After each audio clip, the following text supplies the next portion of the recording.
സകലവേദവിധാനതനുസ്തതഃ സമവധാര്യ മുനീന്ദ്രവചക്ഷണാത് ശിശിരയൻ സുജനൻ നിജവീക്ഷണേർജലനിധിം ഗുരുമൂർത്തിരവാതര.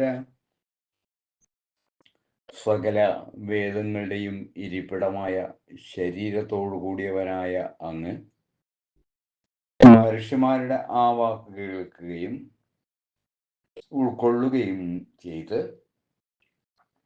തൻ്റെ നോട്ടങ്ങൾ കൊണ്ട് സജ്ജനങ്ങളുടെ മനസ്സിന് കുളിര് പകർന്ന് വളരെ വലിയ രൂപത്തോടുകൂടി ജലാശയത്തിലേക്ക് എടുത്തുചാടി.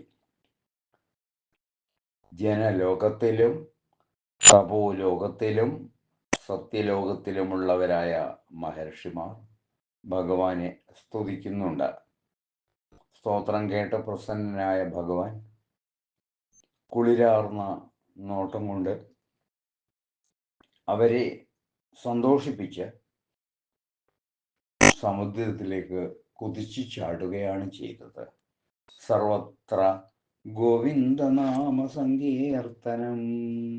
ഗോവിന്ദ ഗോവിന്ദ.